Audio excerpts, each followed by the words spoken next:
you have a spidey sense when you meet somebody that they're really interesting to you or they're not, right? But there's something, and I would often meet people and there was something about them that would just make me want to talk to them some more, learn more about them.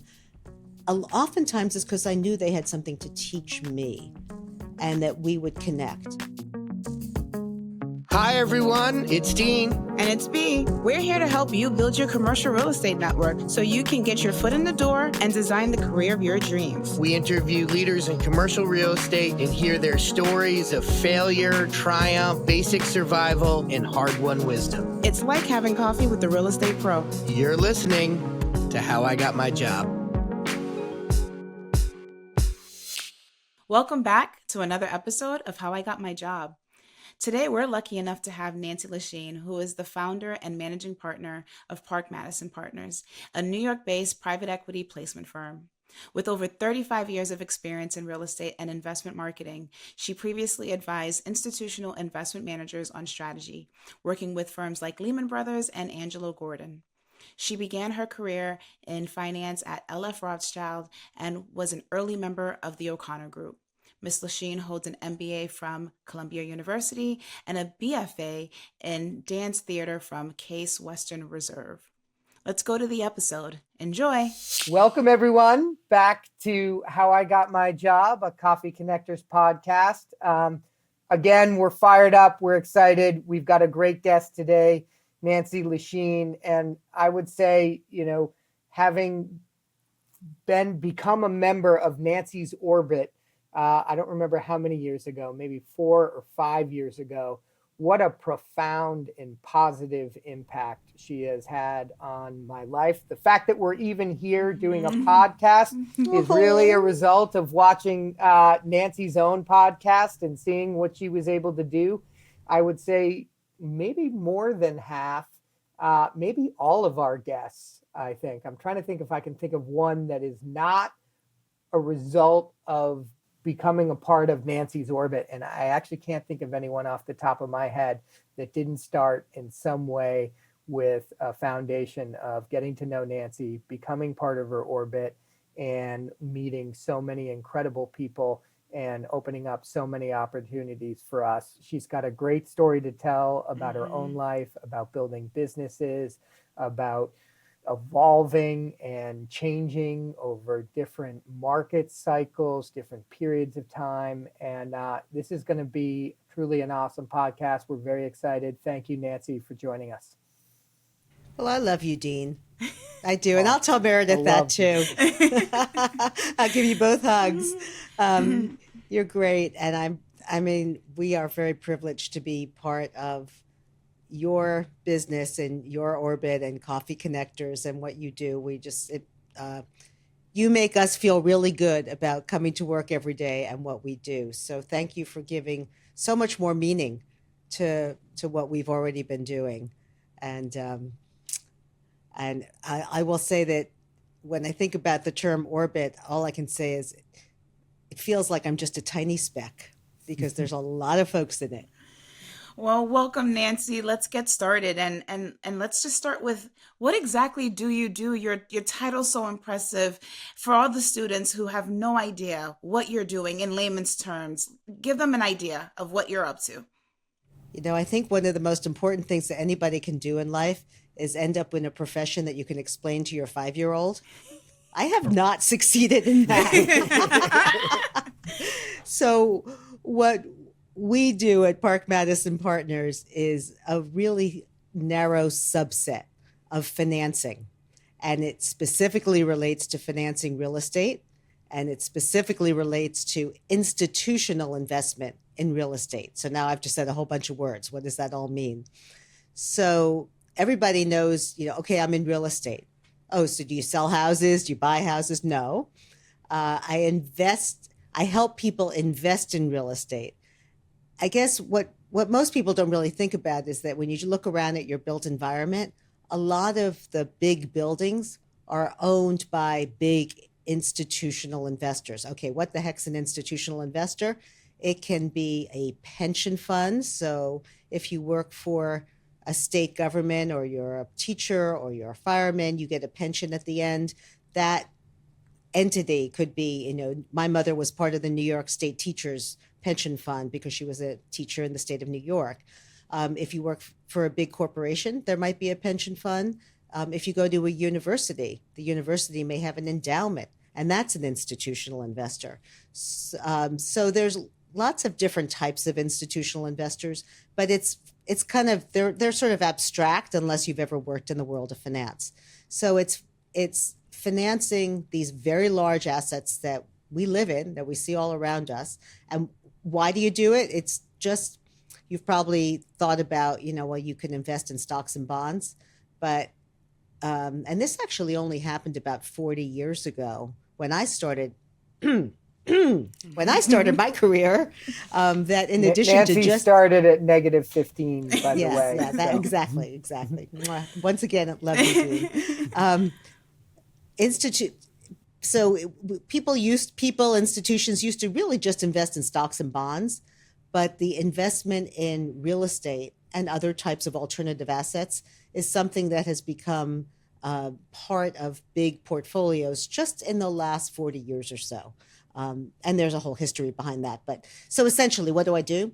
I help institutional investors find real estate investments to invest in. And we are hired by the managers who manage those assets. And then we bring to those managers institutional investors. I don't know if that made any sense, and my 5-year-old wouldn't have gotten it, but that's what I got for you. Well, and maybe I can just add to that a little bit, because Nancy, we've worked together. We are a manager of assets, and you've helped bring many pension funds to help fund our funds that when we go out and put our warehouse funds together because of that. So that's great. So just by the way, and the other way I sometimes describe it is, think of a coloring book or a picture book. There's a bridge. And on one hand, you've got the real estate. On the other hand, you have the group that manages it. And we're the bridge between the two. That's perfect. Perfect. Yeah. So Nancy, take us back to the beginning. We want to hear your life story. All of the students on here, they want to know, how do I get to these places that sound so amazing? How do people figure it out? What are the things that went on? But you grew up wanting to be a dancer, if I recall, and with a family of entrepreneurs. So, well, that's definitely kind of aggrandizing it. I mean, I just grew up. I'm not sure I really knew what I wanted to be, but I loved to dance. Yeah. So that was kind of. I grew up in Manhattan. My parents are first generation American. My father apparently ran away from home when he was 15 to join the Navy. But then he realized that would be a really bad thing to do if you got attacked, and he was 15. He lied about his age to try to get in. So then he fessed up and he went and I think he started a dry cleaning shop and a few other things. Eventually, did serve in the Army when he was of age in World War II for quite a long time, actually. I have his letters. It's fascinating. But he came back and he started a coffee shop. And the business when I was growing up was called the Park Madison Coffee Shop, hence the name Park Madison Partners. It was here in Manhattan on 40th Street between Park and Madison. When there was a transit strike or a snowstorm, we'd all have to walk to the coffee shop to fill in because people couldn't get there. So that's why we always lived in Manhattan. And my mother's father died in the 1918 influenza epidemic, which was really kind of an interesting, weird paradigm during this latest pandemic. So she grew up without a father. So her mother always worked, and she had a corner newsstand in Williamsburg. It's today a very cool part of Williamsburg. In those days, it was definitely not so cool. But she was always a working mom. And my mother was the first person in her family to go to college. And actually, when I was a young girl, she went back and got a graduate degree and had a master's in counseling and was a high school teacher and then a guidance counselor and a college advisor for kids at Seward Park High School who had, so very probably not dissimilar to some of the folks who might be listening. And she would come home and tell me everybody's stories. And my mother was maybe an inch taller than I am, which is not very tall.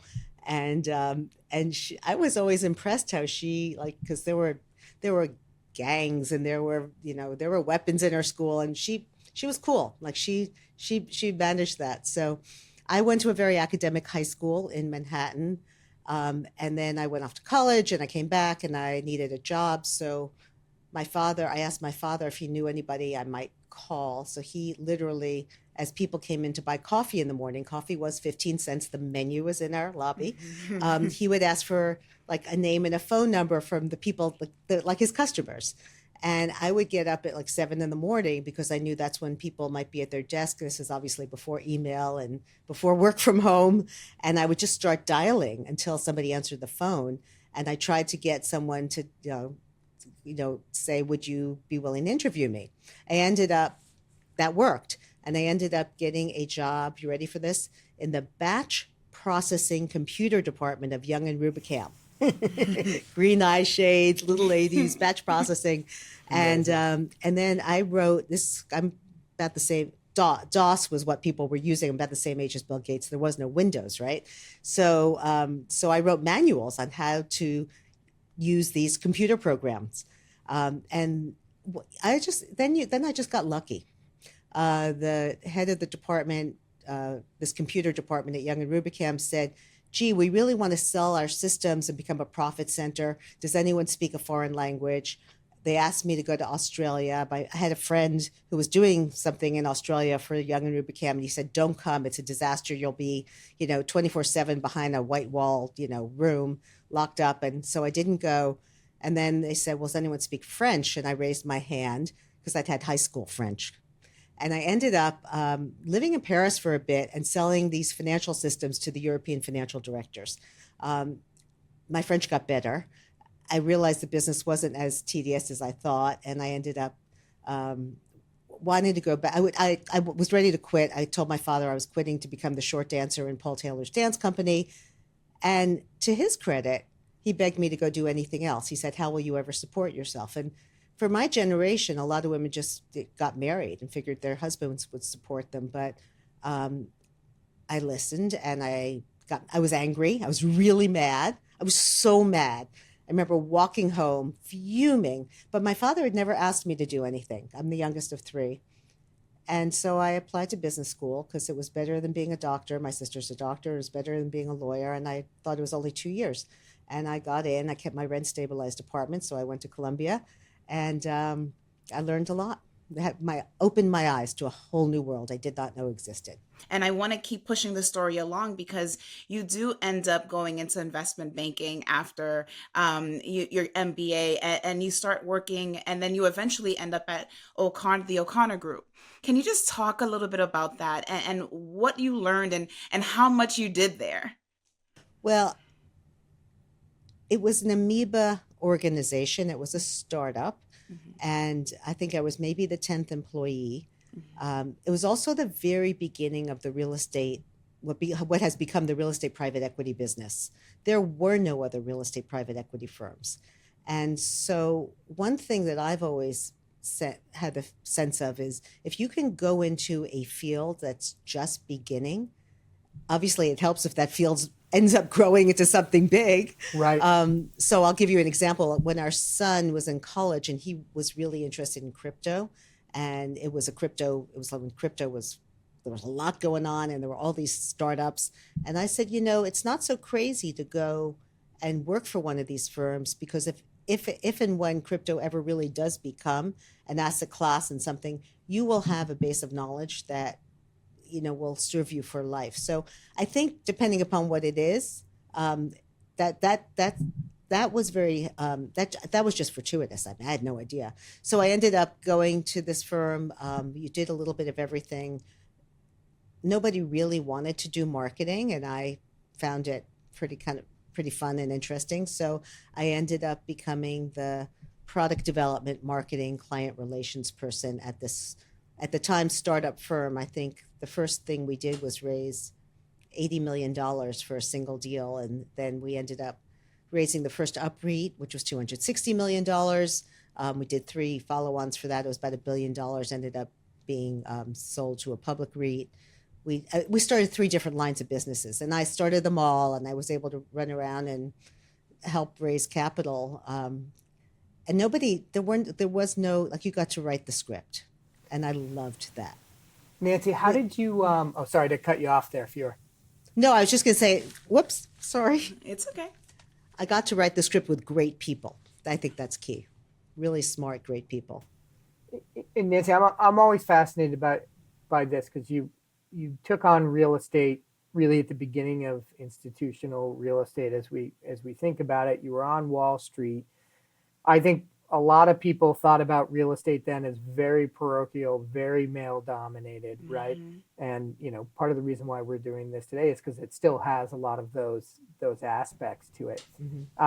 Was that something that you felt was a challenge? Did you notice it at all? I mean, you're a very entrepreneurial, competitive, smart person, and you were kind of just building out your businesses. I don't know if that had an impact on you or not. Yes and no.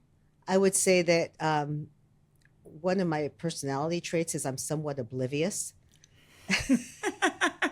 In the best way possible. Well, no, I think obviously it goes both ways, and I appreciate that today. But I just kept doing what I was doing. Having said that, I was so, it was lonely. I definitely sought out the handful of women who I could find in the business. I definitely felt like I wasn't invited to go play golf or go to dinner or all those kinds of things. So it made me feel different. But you know what? What the heck? I just did it. How do you think folks should navigate that today? And I think there's sort of two things out of your story that I wanted to unpack a little bit. I think the first is you didn't start in real estate, but these opportunities came up. And so I think a lot of people stress out when their early career, and you talked about, teaching your kids that, hey, going into something new can be really valuable. How important is it, do you think, to get into real estate right away, or your select career path, or how important is it just to sort of follow where the opportunities open? I would I'd follow what feels like the opportunity, but I'd follow people. So the reason I got into real estate was when I was in business school, I kind of looked around and I went, a lot of this is really boring.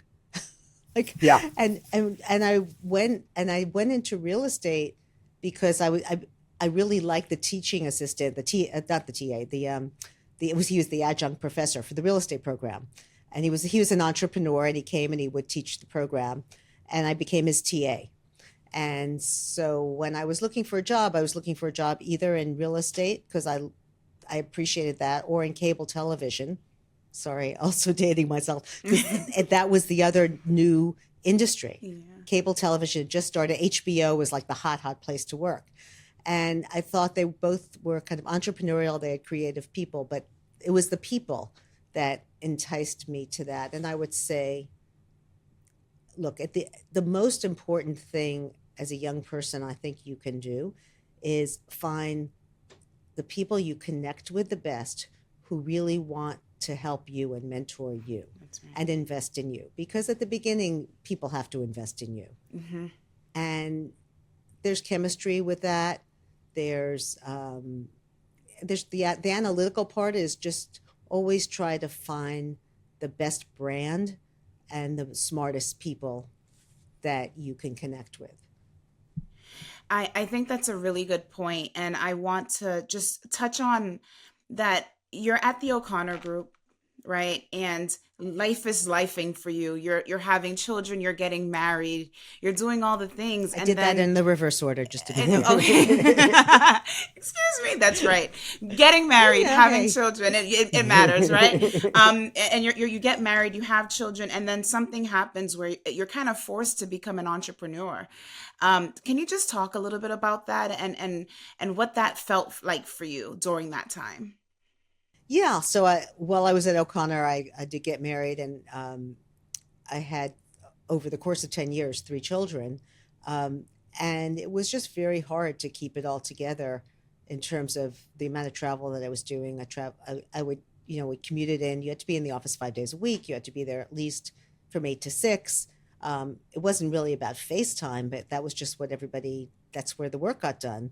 Frankly, we didn't, I know this sounds crazy to people. We didn't have email. If you needed to get something and you weren't in the office, a FedEx truck came to your house, right? So what's the relevance of that for folks today? Because you really can work now anywhere, anytime in many ways. But for me, and then we traveled all the time because we, I ended up with 80 clients around the world. So, so I would say that I just didn't feel like I had a choice. It was really hard. I had a lot of other job offer. Well, I did have other job opportunities, but none of them were going to allow me the flexibility to, be at all home with my kids. And I think also, commuting, when you live in New York City, it's really challenging because your commute, my commute was probably an hour 20 each way. And so if there was a teacher conference at 9 a.m., I had to, show up at, it was like noon by the time I got to the office. So it didn't really work. Because then you stopped what you were doing without any plans. And then what did that feel like? And then what did you decide to do going forward? I want to make sure everyone understands, like, this was a big deal for you and a big life-changing move. Yeah, well, I think, look, I mean, everybody has a different pain tolerance. I have a very high pain tolerance. But by the time I got to this point, like the centrifugal force of the number of things that I had to do in my day, in my week, in my life to keep everybody, keep all the balls in the air and be the kind of mother and wife and employee I wanted to be, I couldn't possibly think about what I was going to do next. I just knew I had to stop that train, get off, and figure it out.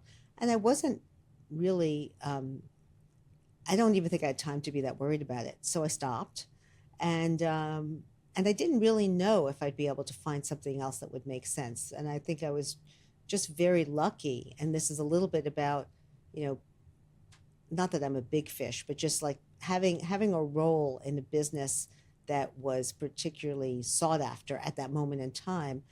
There weren't that many people doing what I did in this industry that was growing pretty darn fast. So I was able to set up a consulting business because people called me. And I was just lucky. And I had amazing, like, Jerry O'Connor was a real mentor, and other people came in and they were just wonderful supporters. So I was able to start a consulting practice.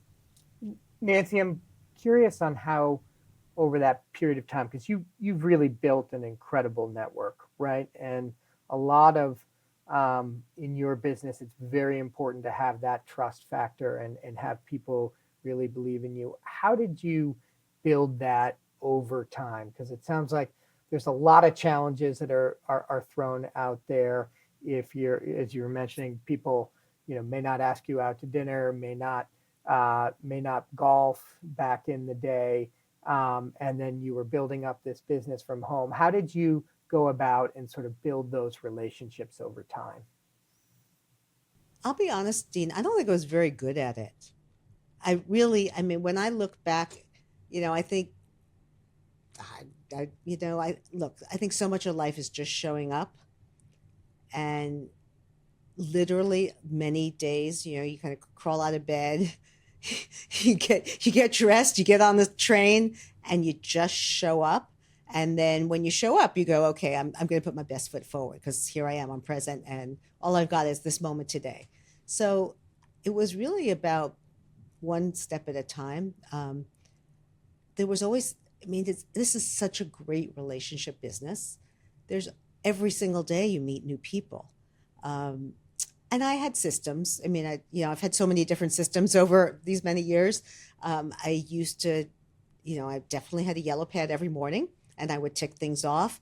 I would have, lists of people who I hadn't talked to for a while, and I would make sure I go through them. If I needed to meet new people, I would make, okay, these are my, I don't know, can I do 20 names this week or can I do 40 names? And I play games with myself. And I'd cross them off the list. So there's a physical, like, got there, and I keep notes. So, you create systems for whatever the task is at hand.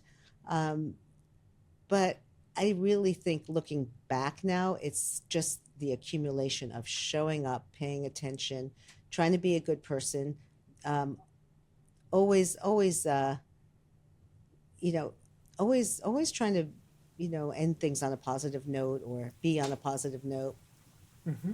That makes There's a nothing profound in any of no, that. no. I think that there's a lot profound. I think a lot of our students are trying to figure out. I mean, if your career is in different transitions, right? I mean, there's this sort of how do you get into an industry and start working, and then there's this middle period before which is really before most of our guests come on, because most of our guests are at a period where they've reached the height of their industry, and they're talking to us from there.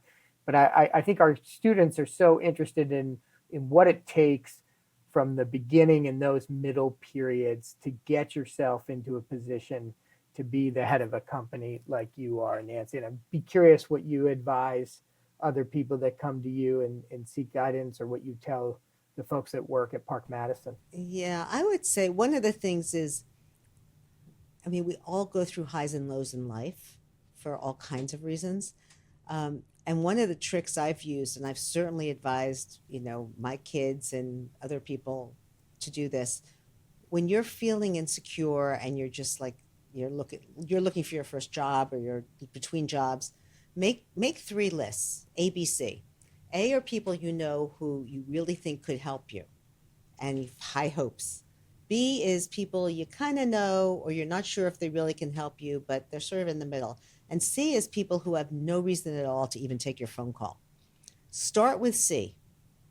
And start with C and just ask, if you get through, is there somebody else I might be able to talk to? And finish that meeting with the next name. And if you kind of look at the end of a bunch of days at, C and go, gosh, I didn't even expect anything, and look what came out of it.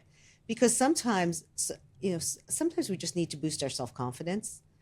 And that has helped me in boosting confidence and connecting with people, especially when you're feeling not great about yourself and you're looking for a job and you have to sell yourself, and it's like, that's just not fun, right? But how do you boost your confidence, right? And then also figure out what that person might need and what you could do for them. That and maybe it'll come back to you, maybe it won't. But hey, nothing lost. Yeah. I think that's such a great point, Nancy. And I do believe like your time at the Lashine Group, which is the consulting firm that you created, and your words, to tread water professionally, that's what you used it for. And I think it's a great example of how everything isn't going to be great. I want to quote you, and you said, perfect is the enemy of good. You can have it all, but you can't have it all at the same time. Yeah. Be patient and persistent. Yeah. Your career can have many chapters. Can you just dig into that a little bit? Because I think it's so important to say, especially for someone like myself. I just had twins, and I have this ambition. I'm this first generation person, and I have all these goals, but I can't do them all right now, right? Because I have these 2 babies who are under 2. And you used this Lashine Group to help you stay afloat. And then you came back on top with PMP. Can you talk a little bit about that? That it's such an important story. Yeah, well, look, I think it really helps to get lucky. I married a wonderful man, and he was really supportive. And it's very, very helpful to be in a supportive marriage, so that that was important. And my mother would say to me, "Never stop working." Yeah. So I had that as kind of affirmation from 2 people who were so fundamental in my own life. And I had fantastic help at home. In fact, the woman who we hired when our oldest child was 1 still lives with us today. She's 81 years old. I love that. She walked, my son walked her down the aisle when our daughter got married. I mean, she's definitely my kid's other mother. So, and she has her own 5 kids. I mean, but so finding a way to make it work, because you really have to have stability, emotional stability, some level of, home life stability, because otherwise it's just too hard. So I got lucky with all those things. And then I would say I just always knew I wanted to start a business, and I was just waiting for the right time. It took me about 3 years to figure out what the right business is, and I hired a coach. Her name is Alice Early. She was at the time, she had just retired as head of real estate headhunting for Russell Reynolds, and she's a novelist. So she was doing this on the side, but it was really, really helpful to have somebody who wasn't, my husband or somebody, to just listen and then play back to me what they heard. And that was really helpful because I would have probably made some less good decisions if she hadn't kind of helped me think through them. But I didn't really know what I wanted to start. I ended up starting Park Madison Partners, but it wasn't obvious, right? And it definitely, to be honest, like I thought, I don't want to be a placement agent. I thought I'd start an investment business. So, sometimes, but a lot of this, and this is just true in a bunch of things that have happened. Sometimes it feels like a decision is really not optimal, but I've still worked really hard to get to that point, and that's the decision that's the option that I have, and I've just said it's good enough. And that was so the right decision, and I could have screwed it all up by saying no. That's very interesting, and I do think a lot of people face that. It's you kind of map out your life in a certain direction, and opportunities come a little bit askew, right? Mm-hmm. And there's always a question of, do you take this amazing opportunity, or do you stick with your own predefined map in your head? And I don't think the answer to that is obvious, because I think it's different for different people. But somebody, I guess it was Mike O'Malley on the previous podcast, had said, you get 3 options in your lifetime where there's a lot of, an option comes your way, it's good luck, and, you can miss the first one, but you want to take, you want to take one of the remaining 2 or you'll miss it. Right. But with that, Nancy, I'd love to hear sort of how you built the Park Madison group and maybe some of the lessons learned over the past, it's coming on, not quite there, but coming on 2 decades, right? Yeah. That you've been in business, and, what have you learned through that experiences? What challenges did you face, and how did you build this into what it is today? And Nancy, before you start, I do want to make sure that when we spoke, you called it PMP 3.0. And that just shows you like there's iterations to building a company. And I just thought that was so enlightening, because how you started isn't where you ended, and it's all grown from there. Yeah, well, I always wanted to have partners. Mm-hmm. So I had a work friend who said, let's start this placement business together. And I said, absolutely not, for a whole bunch of reasons. That conversation went on for the better part of a year. I finally said yes.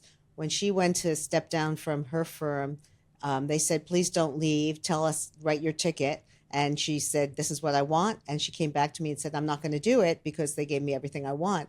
And then I had to sell her on it.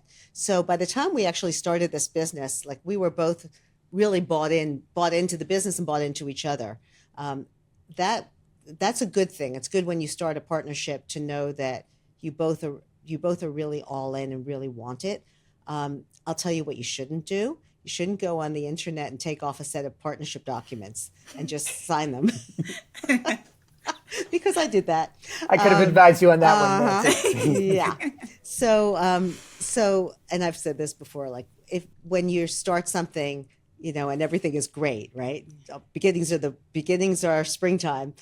Think about breaking up at that moment in time and how you would do it, and just document it, sign it, because we didn't do that. So we were fortunate. We started in 2006. The market was super hot in 7, started to cool in 8, of course, and then the GFC happened. And we kind of knew that we kept our overhead low. We survived through the GFC. That's a whole other story. We did a whole bunch of stuff just to survive. But because our overhead was low, it wasn't that hard. And then we really had like our best years coming right out of that, because we were ready. At some point in time, the industry changed. We used to raise 80% of our capital from a handful of public pension plans. And the public pension plans, there's been a ruling that you're not allowed to market to certain pension plans. And also those pension plans all wanted separate accounts. So our business model changed.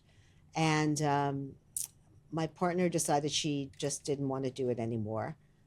I really didn't understand her reasoning, so I tried to convince her. That was unsuccessful, so we ended up separating. I bought her out. Um, After I bought her out, I wanted to bring in more partners because I wanted partners. And so I ended up selling an interest in the business to a family office. So that was PMP 2.0. Brought in some partners, and about 3 years ago bought back that family office's interest. So now we are 100% owned by the partners again, and I'm one of 9 partners. So that's PMP 3.0. And we have an unbelievable team today, a really not such an unbelievable market, a really challenging market. I'd rather have an unbelievable team and a challenging market. One of the lessons I learned in the GFC is that's a great time to hire good people. I wished at the time that I had the capital and foresight to hire more people. So I do think that when the market's tough, you hire people. When the market's great, you hope you have the right team, and then you just run really hard, because this is a cyclical business to some extent. I want to understand, how did you know to make those moves and decisions? Who did you go to? Because there are students who are going to come out of college and say, I want to just start a business. And I'm sure you didn't sit in a corner in your head and do this on your own. How did you know to make those right moves? Well, I made a lot of wrong moves too, just to be clear. Okay. This is never a straight line. But I think the thing I would say is, when you meet people, if you can figure this out, like, you have a spidey sense when you meet somebody that they're really interesting to you, or they're not, right? But there's something, and I would often meet people and there was something about them that would just make me want to talk to them some more, learn more about them. Oftentimes it's because I knew they had something to teach me and that we would connect. And so I formed an advisory board for the company, in large part of people who I either had friendships with or had that kind of relationship with. And they were unbelievably helpful at this period of time. I did hire an investment banker when I sold a piece of the business. That was more for the technology than for the relationships. But the real advice came from those people that I had found in life and become either informal advisors or technically became part of our advisory board. Nancy, I think that dovetails into a lot of the big decisions that you probably have to make in your company, because you guys have limited time and resources, and you put so much time into each fundraise. And so choosing those companies that you want to work with, that you think that you can benefit. How do you think about that in general? Because there's obviously a human component. There's certainly a market component, but how do you decide these are the kinds of companies that we want to look into, and how do you build that pipeline? Well, the most important thing that I've learned, because we've gotten so much better about it over a couple of decades, is diversity of opinion. So we have a team and we all sit and listen, and none of us see it the same way. And you do start to learn from the people that you work with. This person's always more positive about this person's always more pessimistic. But people will come up with things that, they throw it in there, and you kind of, when you, after spending time discussing, well, gee, we just heard this presentation, what do you think? I'm always off. Wherever I started, I'm always taken somewhere else, and hopefully everybody else in the group is as well. So it's having the right team to pick the right managers. And specifically, what do we look for? I mean, we look for a strategy that is needed by investors, so it's unique in the market, or it's differentiated. We look for really great people who understand what it means to be a fiduciary for somebody else's money. We look for a track record that demonstrates the ability to do it. Um, and we also, frankly, and this was something I didn't really appreciate until I made the mistake a whole bunch of times, we look for people who can tell their story quickly and connect with people, because you can be an incredible investor, but if you don't have someone on your team who can tell that story and connect, it's not going to sell either. So those are the things. So, Nancy, I think you sold a lot of people on what you do for a living. What advice would you give someone who's looking to do what you do?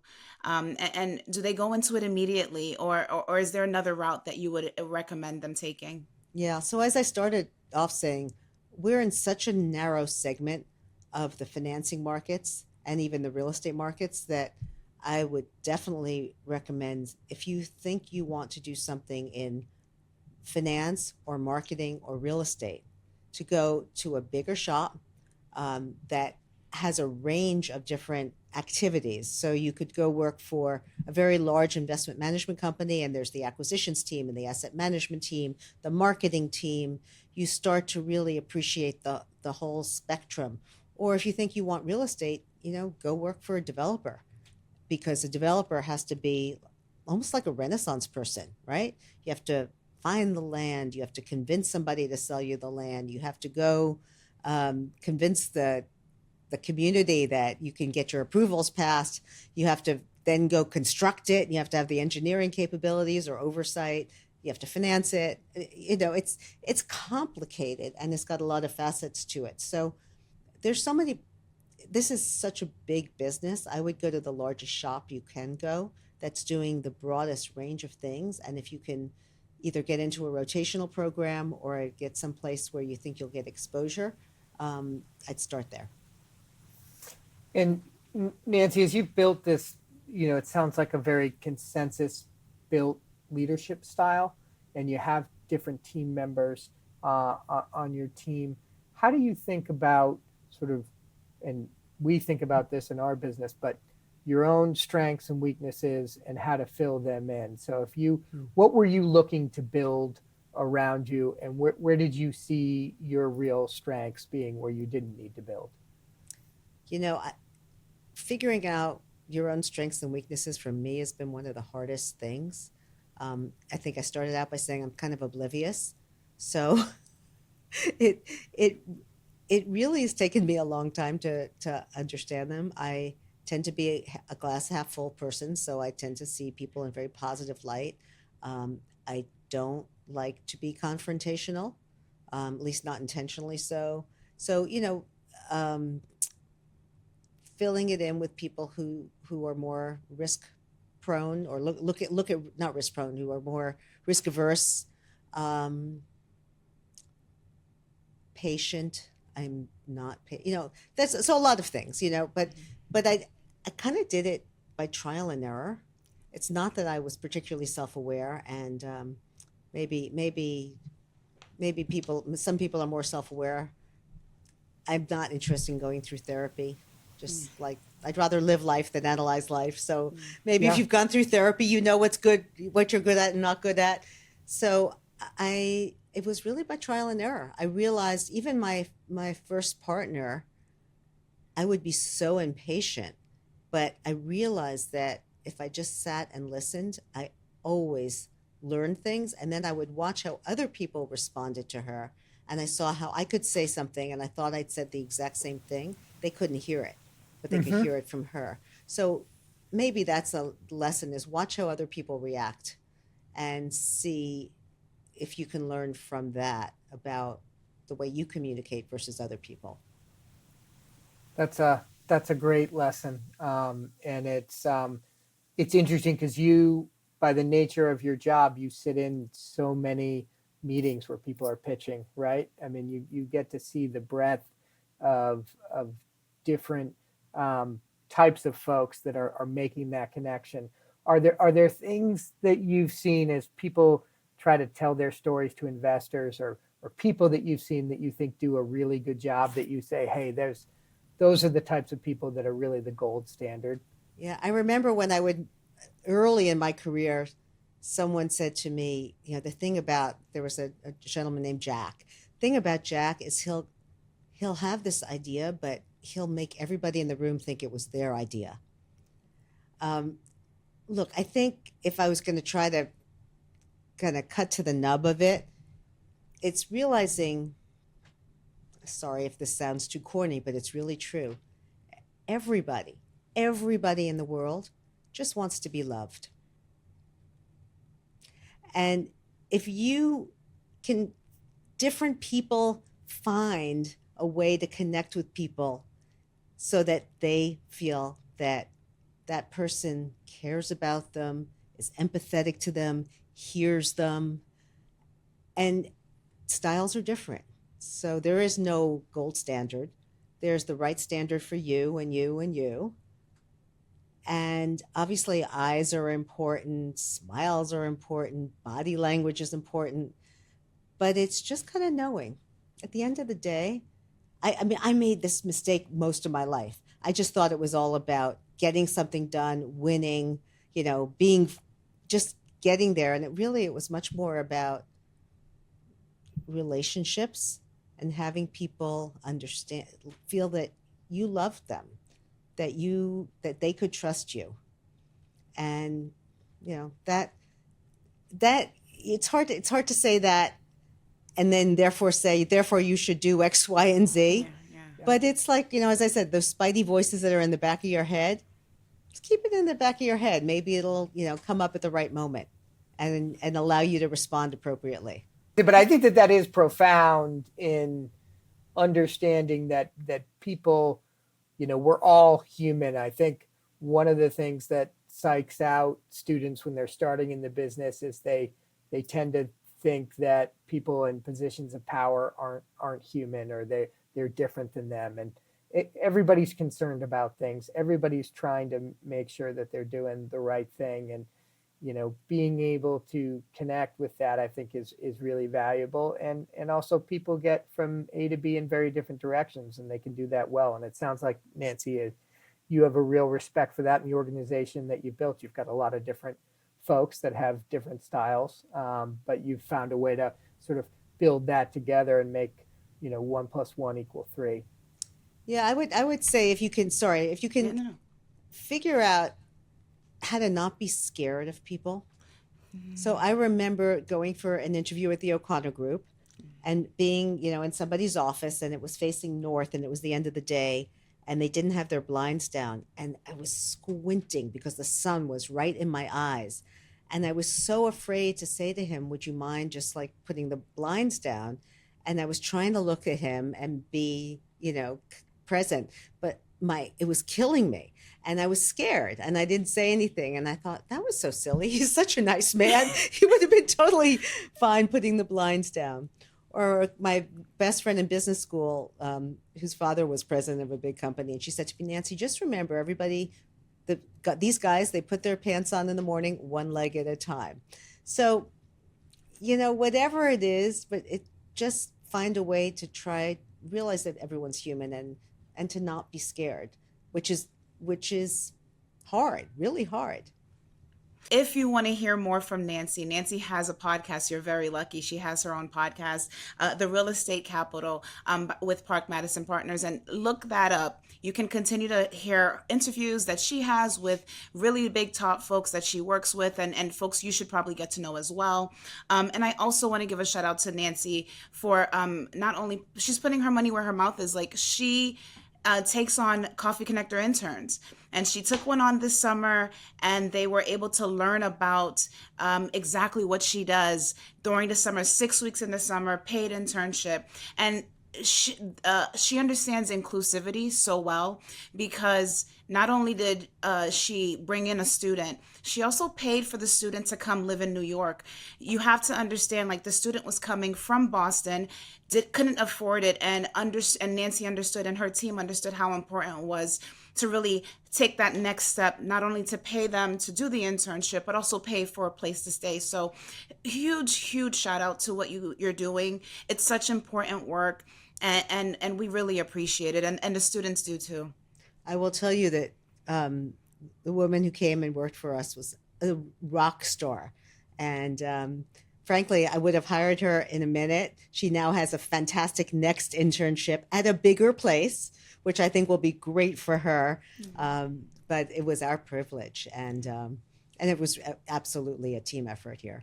And we have another one coming for you this summer, so we're excited to show you who we have next. So we always have the hot tub time machine question to answer it. I don't know if you remember the movie where you go into a hot tub time machine and take you back in time. But if you were to go back and talk to yourself in college, and you had to give yourself one piece of advice that you think you may not have had when you were in college, or thing that you would want to know, what would you do? It can't be invest in Apple stock, but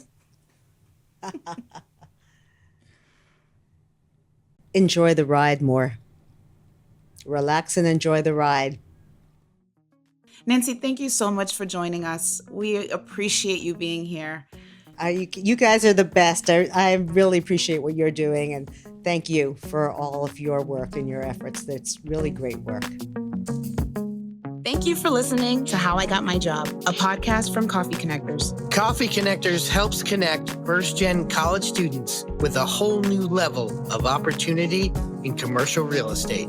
To learn more, visit coffeeconnectors.com. We would love to connect with you.